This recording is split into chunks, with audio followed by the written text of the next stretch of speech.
السلام عليكم ورحمة الله وبركاته. إن الحمد لله نحمده ونستعينه ونستغفره ونعوذ بالله من شرور أنفسنا ومن سيئات أعمالنا. من يهده الله فلا مضل له ومن يضلل فلا هادي له. أشهد أن لا إله إلا الله وحده لا شريك له وأشهد أن محمدا عبده ورسوله وبعد.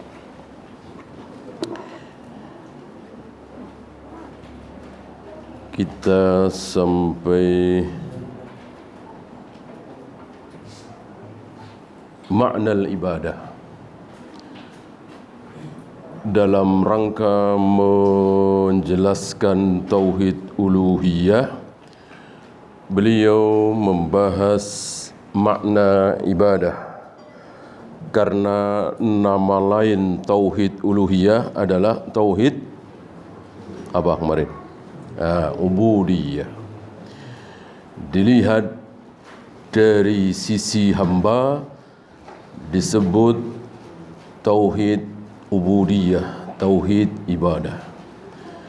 Dilihat dari sisi Allah maka disebut tauhid uluhiyah. Maksudnya sama, intinya sama.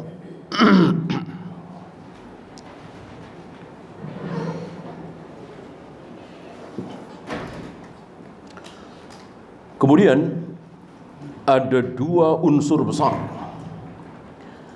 ada dua faktor besar di dalam ibadah.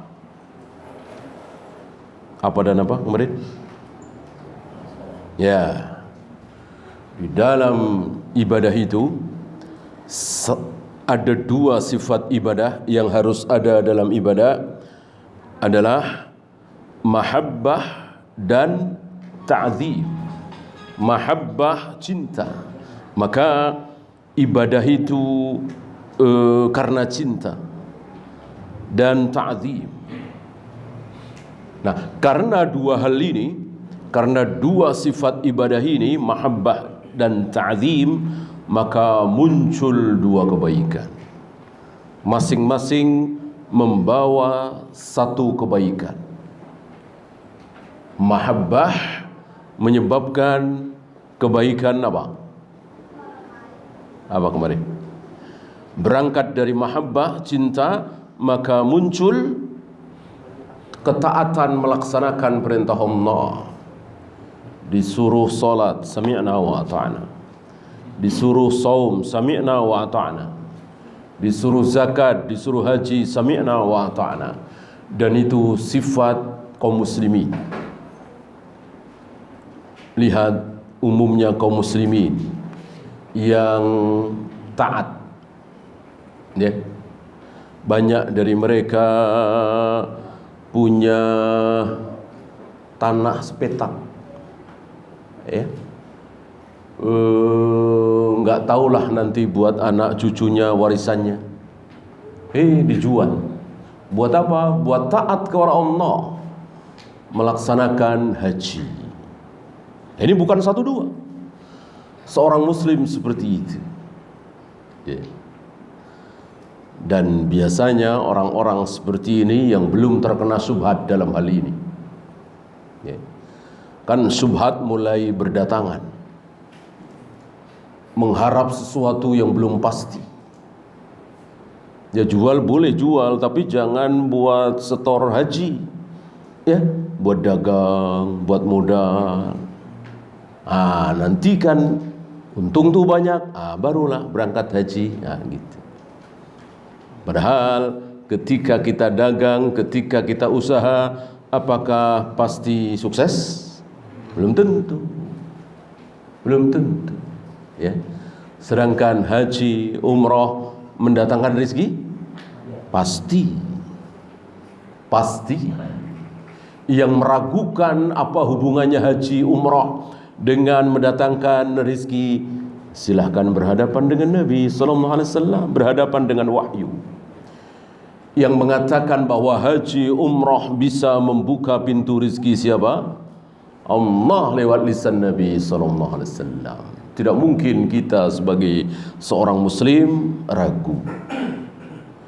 Bukti sudah ratusan, mungkin ribuan. Orang yang sering umrah, mudah-mudahan ikhlas karena Allah ya, haji, kita lihat kehidupannya, kita lihat rizkinya tidak semakin berkurang. Ya, hampir-hampir kita nggak dengar ya, si fulan bangkrut miskin. Kenapa? Umroh mulu, ya, bentar-bentar umroh, rasain bangkrut. Ya, kita nggak dengar. Sama dengan orang yang rajin sedekah. Ya, si fulan jatuh miskin, si fulan jadi melarat. Kenapa? Hobinya sedekah. Nggak bisa ngelihat orang susah. Ada orang susah dikit ditolong, ada orang susah dikit dibantu. Rasain sekarang melarat dia. Nah, kita nggak lihat, nggak dengar seperti itu. Yang ada justru sebaliknya. Ya, karena bakhil, karena pelit, karena tidak mau sedekah, justru Allah bikin bangkrut. Ya. Karena ini dalil, ini wahyu, ini sabda Nabi alaihi salatu wassalam. Jangan ditimbang pakai ra'yu, akal, logika.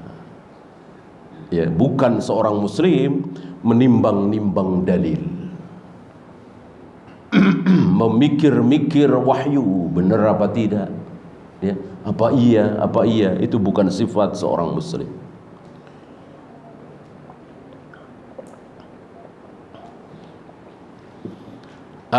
Ini berangkat dari mahabbah. Muncul kebaikan besar, bahkan terbesar, yaitu taat kepada Allah ketika Allah memerintahkan apa saja yang wajib.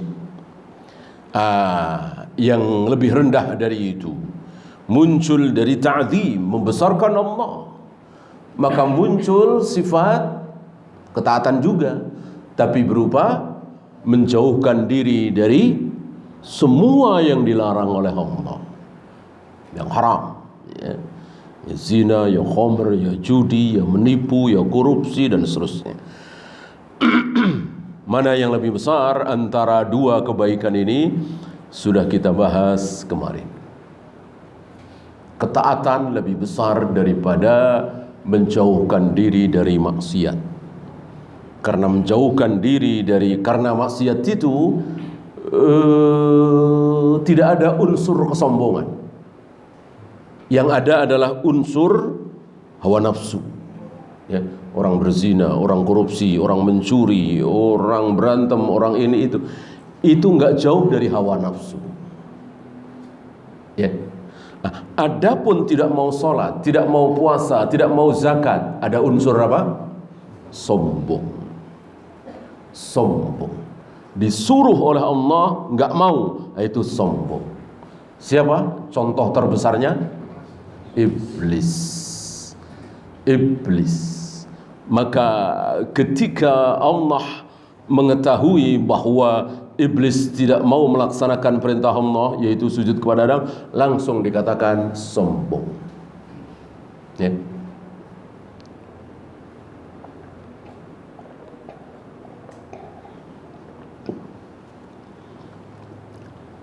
Sombong di hadapan Allah tentu besar sekali keburukannya. Sebaliknya apa? Taat. Melaksanakan perintah Allah ini besar sekali kebaikannya. Karena dalam hal taat itu betul-betul kita merendahkan diri kepada Allah serendah-rendahnya. Suruh nunduk. Suruh ngangkat tangan. Suruh ngusap wajah pakai debu, ngusap. Suruh lempar jumroh, lempar. Ini menunjukkan bahwa kita merendahkan diri di hadapan Allah serendah-rendahnya. Dan itu yang paling Allah sukai. Maka tidak ada seorang nabi, seorang rasul ketika diperintahkan sesuatu oleh Allah lalu bertanya, Kenapa ya Allah? Ada apa ya Allah? Apa hikmah di balik semua ini ya Allah? Enggak ada. Itu bukan sifat hamba. Sifat hamba, sifat budak, sami'na wa ata'na. Apapun yang diperintahkan oleh tuannya, sami'na wa ata'na. Barangkali ini salah satu hikmah adanya perbudakan.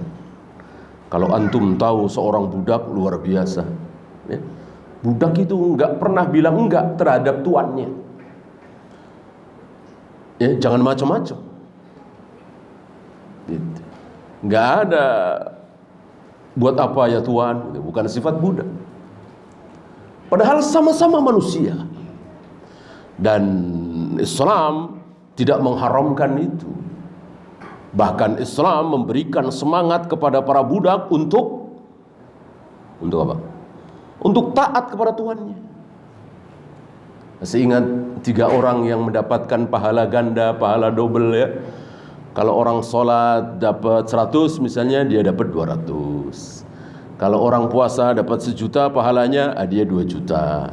Selalu double, selalu ganda.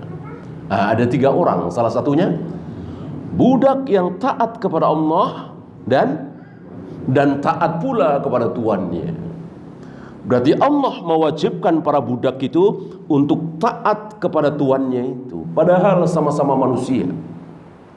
Dan banyak sekali perintah-perintah tuannya itu yang tidak disukai oleh budak. Rata-rata tidak disukai ya. Orang ya pemaksaan lah ya. Luar biasa ya. Sampai boleh dijual kan. Kalau kata orang kafir ya keterlaluan. Maka orang kafir sudah mengharamkan ya.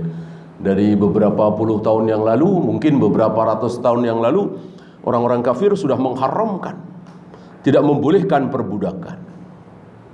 Nah, sebagian kaum muslimin ikut-ikutan. Gimana ahlus sunnah ikut-ikutan orang kafir? Tidak. Ahlus sunnah punya ayat Al-Quran, punya sabda Nabi.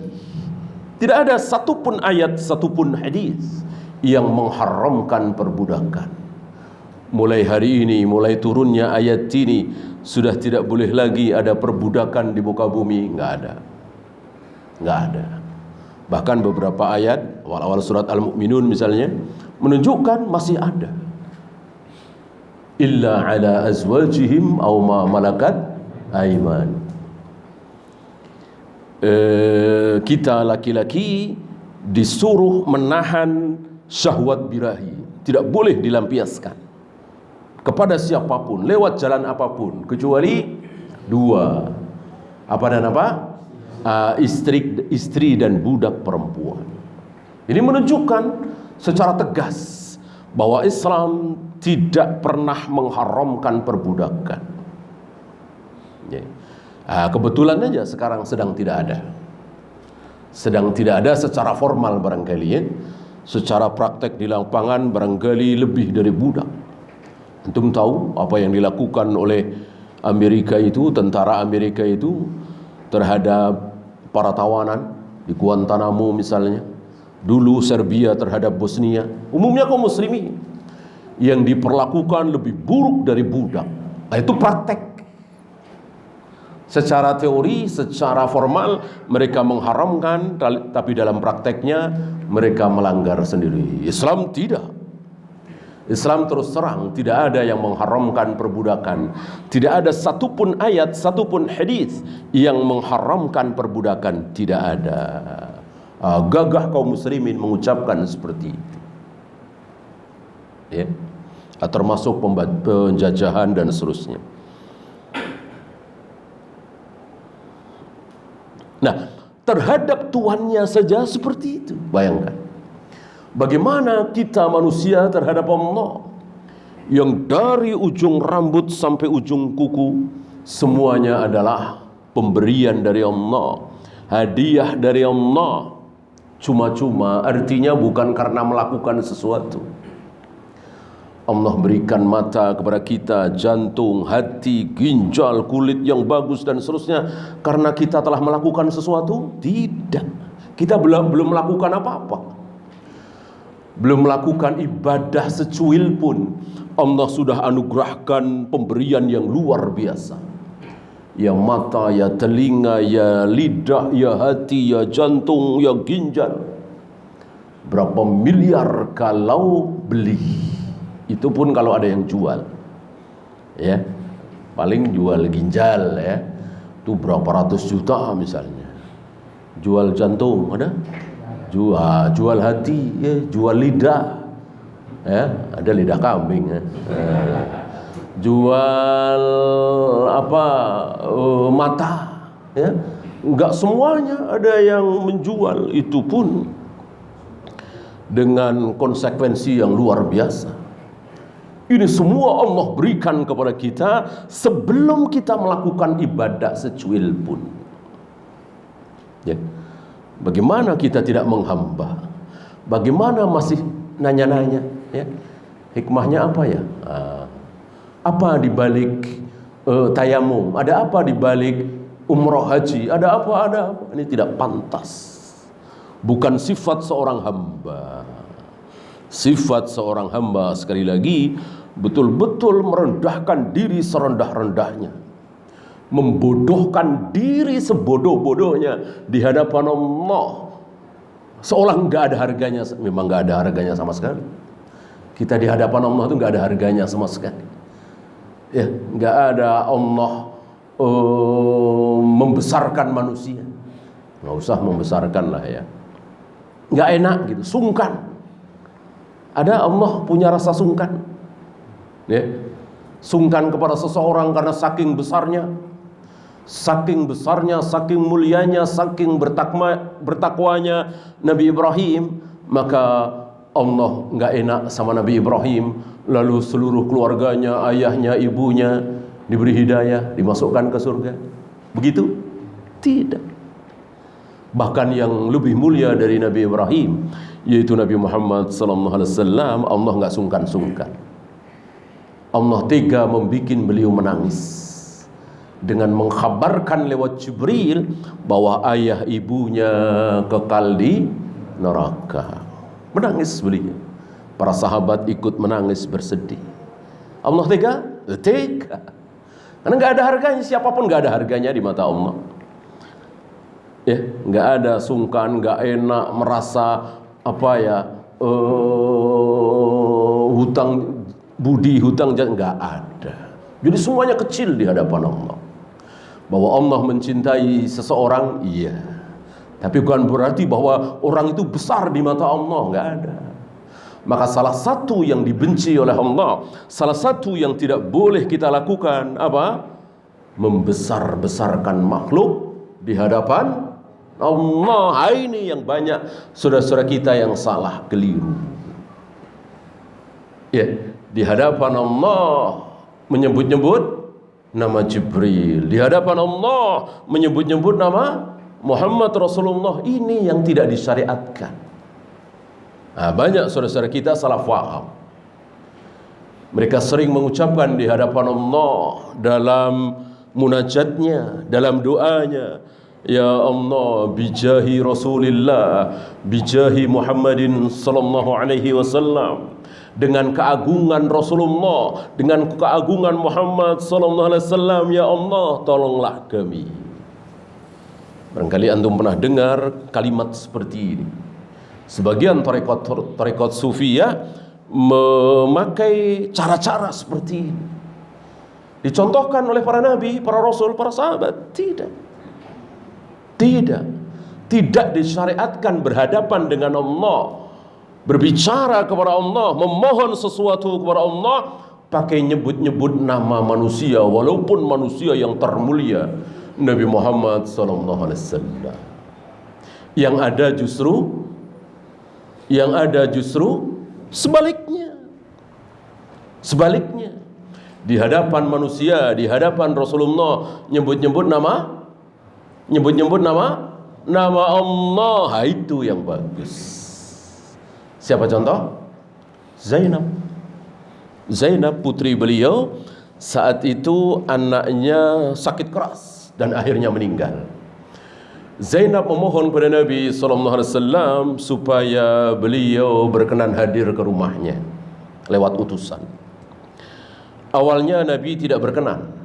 mungkin karena ada sesuatu, ya. Ini menunjukkan bahwa Nabi SAW tidak hanya mementingkan keluarganya, ya. Ada kepentingan umat barangkali yang lebih besar, beliau tidak berkenan hadir, ya. Kemudian utusan itu pulang memberitahu kepada Zainab bahwa Rasulullah tidak bisa datang. Zainab sekali lagi mengutus utusan itu untuk kembali memohon kepada Nabi supaya mau datang ke rumah Zainab. Kali ini ditambah bawa-bawa nama Allah. Wallahi, demi Allah ya Rasul, aku mohon engkau datang ke rumahku. Begitu mendengar nama Allah disebut di hadapan beliau, beliau langsung berdiri, diikuti oleh Sa'ad bin Ubadah, diikuti oleh beberapa sahabat, datang ke rumah Zainab. Itu yang betul, itu yang sunnah, itu yang syar'i, menyebut nama Allah di hadapan manusia, ya. Jangan begitu Pak, Allah Maha Tahu, gitu. Jangan begitu Pak, demi Allah saya mohon, Bapak jangan seperti itu. Ini yang hak. Jangan dibalik. Berbicara di hadapan Allah, memohon sesuatu kepada Allah, bawa-bawa nama orang. Apa urusannya? Allah nggak suka dan nggak ada syariat seperti itu. Maka tidak ada para sahabat memohon sesuatu kepada Allah bawa-bawa nama Rasulullah sallallahu alaihi wasallam. Begitu pula Rasulullah datang kepada Allah, memohon kepada Allah bawa-bawa nama Adam misalnya, Ibrahim misalnya, Musa misalnya. Tidak. Yang ada sekali lagi sebaliknya, ya.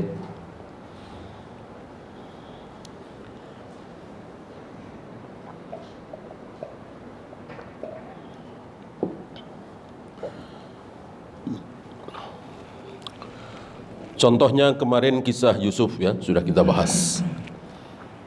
Nah, beliau begitu membesarkan Allah, sifat ta'zim beliau terhadap Allah luar biasa, maka hawa nafsu beliau, birahi beliau, syahwat beliau terhadap Zulaikha, ada kesempatan bahkan yang memulai duluan adalah Zulaikha. Beliau berhasil menahan syahwat beliau. Kemudian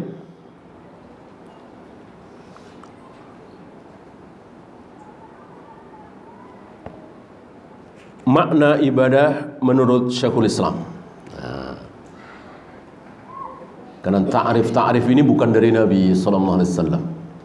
Ya.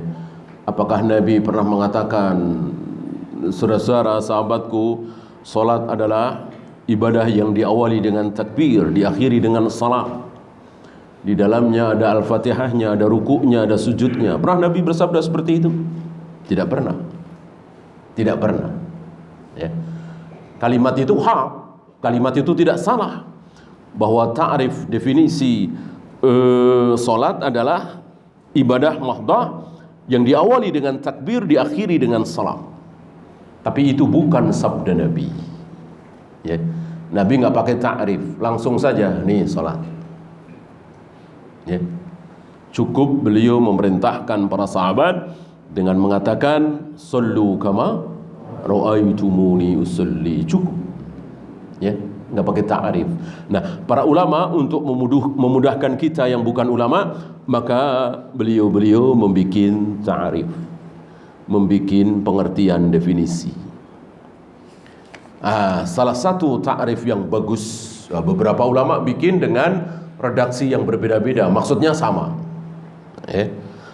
Ta'rif terbaik adalah yang paling pendek, yang paling mewakili. Pendek kalau tidak mewakili, ya bukan ta'rif yang baik. Yang paling pendek dan paling mewakili, ya.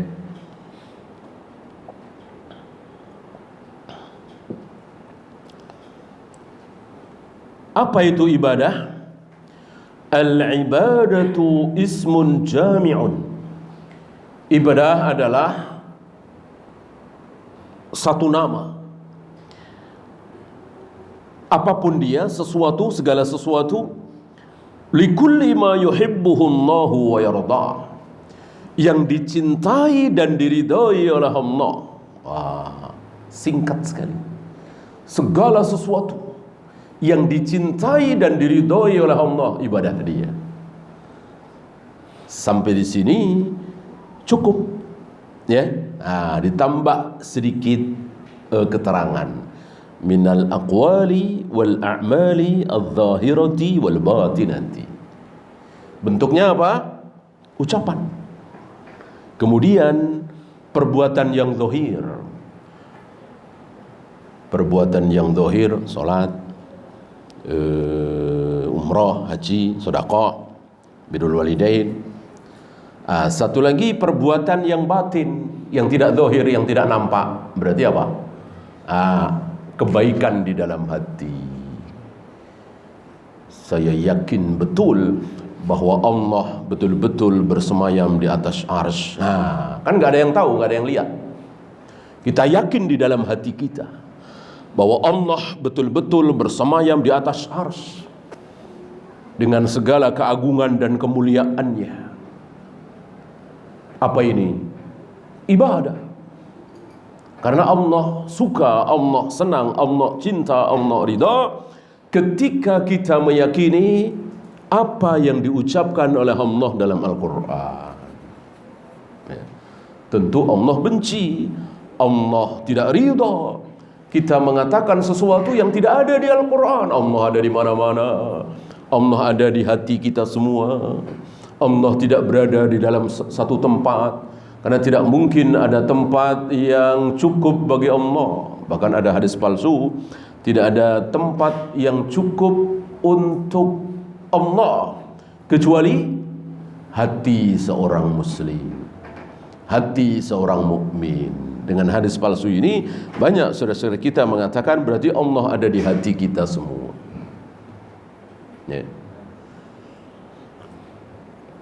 Sementara Allah, sementara Rasulullah, para sahabat, para ulama, bahkan banyak tokoh mengatakan, ketika mengatakan kita serahkan kepada Allah, nunjuk ke atas apa ke hati?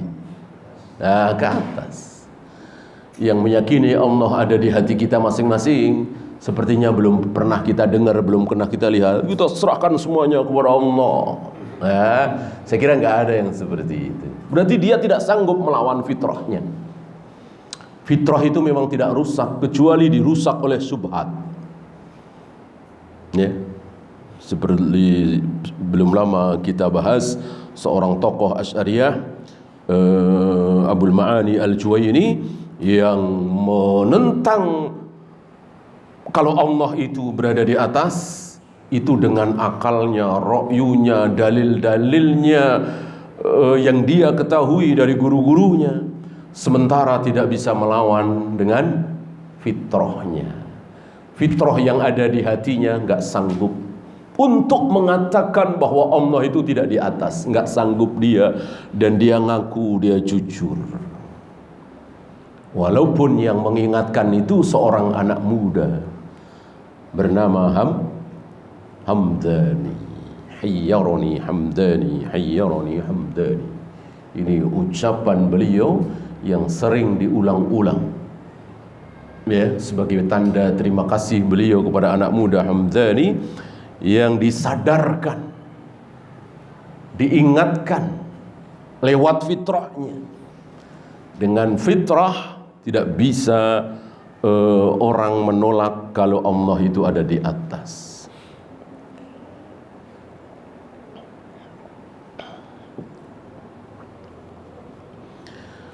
Berarti apa saja ibadah itu luar biasa. Pokoknya apapun yang dicintai dan diridhai oleh Allah, apa saja, banyak sekali untuk disebutkan dalam satu kitab, barangkali berlembar-lembar. Dari sholat, puasa, zakat, haji, melempar jumrah, mencium hajar aswad, birrul walidain, nolong orang, banyak sekali. Atau keyakinan-keyakinan, sesuatu yang tidak ada yang tahu, Yang tahu hanya Allah dan diri kita. Tiba-tiba terbersit keinginan untuk nyari anak asuh misalnya. Gak ada hujan, gak ada angin, lagi merenung sendiri, tiba-tiba tergerak mau mengunjungi paman kita yang ada di Sulawesi sana, ya, sudah hampir 10 tahun gak dikunjungi, padahal uang ada, ya. Ini gak ada yang tahu kan? Tapi itu sebuah kebaikan yang Allah cintai. Belum berangkat ke Sulawesi sudah dapat pahala belum? Sudah. Ini murahnya Allah. Enggak ada yang tahu. Bahkan istri kita, anak kita yang paling dekat dengan kita belum tahu barangkali. Habis itu kita meninggal misalnya, ada kebaikan, ada pahala di situ. Ya, jadi rupanya bukan cuman yang terlihat, tapi yang tidak terlihat di dalam hati juga dicintai oleh Allah, malah lebih besar. Malah lebih besar. Jadi kebaikan-kebaikan yang ada di hati kita itu lebih besar daripada kebaikan-kebaikan yang di tangan kita, kaki kita, mata kita, lisan kita, gitu. Mana dalil? Abu Bakar, ya. Antum tahu Abu Bakar sholat subuh berapa rakaat? 2 sama dengan kita. Puasa Ramadan berapa? Sebulan dalam setahun sama dengan kita. Haji, melempar jumrah, mencium hajar aswad sama dengan kita? Sama. Ya. Tapi apa yang membedakan Abu Bakar dengan yang bukan Abu Bakar? Jangankan kita, dengan para sahabat saja tidak ada yang menandingi imannya Abu Bakar, kebaikan Abu Bakar. Apa yang ada di hatinya. Ini jawaban Abu Hurairah, jawaban Ibnu Umar ketika ditanya oleh para sahabat, para tabi'in yang tidak bertemu dengan Abu Bakar, apakah Abu Bakar itu enggak pernah tertawa? Apakah Abu Bakar itu menangis terus takut neraka? Ya, tidak berhenti ibadah, sholat, baca Al-Quran. Kok kebaikannya seperti itu? Para tabi'in kan tahu lewat para sahabat bagaimana derajat Abu Bakar, kebaikan Abu Bakar. Jawabannya seperti tadi kira-kira. Hampir tidak ada bedanya ibadah kalian dengan ibadah Abu Bakar. Mungkin sebagiannya lebih. Kalau kita lihat zahir riwayat, ibadah Abdullah bin Amr bin As lebih dari Abu Bakar. Gitu ya. Apalagi kelihayan dalam medan perang. Abu Bakar kalah dengan Khalid bin Walid, kalah dengan Amr bin As, kalah dengan Muawiyah. Ya. Apa yang menang pada diri Abu Bakar? Hati. Apa yang ada di hati, itu lebih dihargai oleh Allah.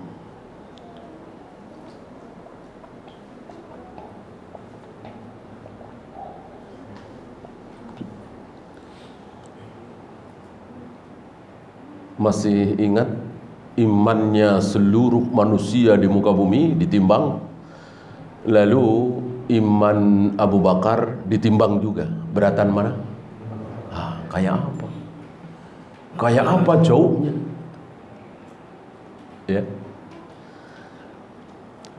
Dan ditambahkan oleh para a'immah, terutama di bulan-bulan ini, Abu Bakar yang imannya luar biasa seperti itu dan jelas sangat mencintai Nabi SAW, tapi Abu Bakar belum pernah merayakan Maulid. Ya. Abu Bakar manusia termulia di muka bumi ini, di umat ini setelah Nabi SAW, belum pernah merayakan Maulid. Ya. Ada lagi hujah yang sangat menarik. Cara cebok diajari apa tidak oleh Nabi? Diajari kan? Cara cebong ya. Bersin mengucapkan apa, diajari apa tidak oleh Nabi? Diajari. Yang mendengar bersin mengucapkan alhamdulillah, dia mengucapkan apa, diajari apa tidak? Diajari. Bagaimana cara merayakan Maulid Nabi kok enggak diajari kalau ada? Ya, mana Nabi pernah mengajarkan? Saudara-saudara, cara merayakan hari kelahiranku adalah begini-begini, nggak ada. Oleh karena itu kaum muslimin kan beda-beda. Ada yang ceramah doang, ada yang baca sholawat, ada yang pawai, ada macam-macam. Ya, bukti bahwa Nabi tidak pernah mengajari. Coba sholat Idul Fitri, sholat Idul Adha, dari masyrik sampai maghrib, ya, dari Saudi, Afrika sampai ke negeri-negeri Eropa yang ada kaum muslimin di situ, salat Idul Fitri, salat Idul Adha sama. Ya. Merayakan Idul Fitri, merayakan Idul Adha sama. Dengan salat 2 rakaat dilanjutkan dengan khutbah 1 kali. Kalau toh ada perbedaan sedikit, dan itu karena memang jahil, bid'ah. Kalau maulid luar biasa, ya. Hampir-hampir tidak ada yang sama. Wa hadha syai'u alladhi ta'abbadna Allah bihi yajibu tauhidullahi bih. Ibadah yang kita lakukan kepada Allah dari ucapan, perbuatan, keyakinan tadi, itu harus berdasarkan tauhid, dalam rangka mentauhidkan Allah, dalam rangka mengesahkan Allah. Maka sebagus apapun sebuah ibadah, sama persis dengan cara Nabi, misalnya dari alif sampai ya, dari takbir sampai salam, bukan dalam rangka mentauhidkan Allah, tercampur antara Allah dengan manusia, antara Allah dengan atasan, antara Allah dengan mertua, maka Allah terima apa Allah tolak? Allah tolak. Ana aghna syuraka'i 'ani syirki. Aku adalah zat yang paling tidak butuh dengan persekutuan. Enggak sudi ada yang bersama aku. Ya. Kalau kita kan butuh sekutu, sangat butuh, karena kita itu lemah. Maka butuh orang untuk menguatkan kita dari sisi dana misalnya. Dana kita banyak, dari sisi ilmu, dari sisi pengalaman, dan seterusnya. Manusia tidak ada yang sempurna. Adapun Allah maha sempurna. Butuh persekutuan? Tidak sama sekali.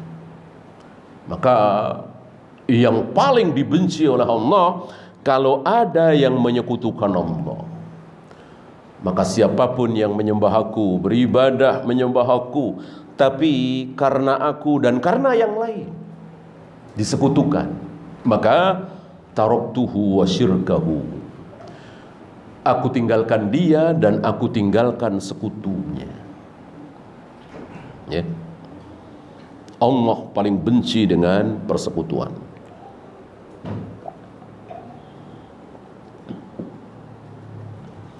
Beliau contohkan seperti salat, saum, zakat, haji, berdoa, bernazar. Nazar bagian dari ibadah. Maka tidak boleh nazar itu untuk selain Allah. Di sini menunjukkan iblis betul-betul lihai, ya. Iblis betul-betul berhasil. Maka sebagian tarekat sufi itu ada istilah nazar tertentu. Ada nazar syekh, ada nazar fulan, nazar Syekh Abdul Qadir Jailani, nazar ini. Padahal nazar harus karena Allah saja. Bahkan sebagian mereka menjadikan guru-gurunya itu sebagai tempat bernazar. Ini haram, ini syirik. Kemudian khasyah, takut, hanya boleh kepada Allah. Kemudian yang terakhir tawakal. Tidak boleh tawakal kepada selain Allah, Adapun berusaha, ya, berusaha dengan semaksimal mungkin, profesional harus. Tetapi meyakini dengan profesional, dengan saya usaha semaksimal mungkin, pasti berhasil, pasti berhasil, pasti berhasil. Nah, ini yang tidak boleh. Itu ucapan orang kafir. Orang kafir begitu. Ya. Kalau sungguh-sungguh berusaha, ulet sekuat tenaga, pasti berhasil. Kata-kata pasti itu. Kaum muslimin tidak. Dan tidak boleh apa adanya, asal-asalan. Gitu. Profesionalnya orang kafir, bolehkah kita ikuti? Boleh. Boleh. Yang tidak boleh adalah keyakinan pastinya itu. Adapun profesionalnya boleh. Belajar begini, kedokteran harus begini, untuk menyembuhkan, tahu sakit apa harus diperiksa dulu darahnya, diperiksa dulu ginjalnya. Boleh kita tiru? Boleh. Maksimal kan. Kalau nggak usah gitu-gituan, obatin aja, ya. Udah raba-raba. Nanti kan ada perasaan tuh, ya. Oh ini ginjal, oh ini jantung, kasih obat ini, ya. Tentu tidak seperti itu. Ya. Ini kan ilmu dunia. Profesional mengikuti orang-orang kafir bolehkah? Boleh. Sekali lagi yang tidak boleh merasa yakin. Kalau diobati cara seperti ini profesional, sudah ketahuan penyakitnya ini, obatnya ini pasti sembuh. Nah, itu yang tidak boleh. Ya, silakan azan dulu. Wassallallahu ala Muhammadin sallallahu alaihi wasallam wa akhiru da'wana alhamdulillahi rabbil alamin.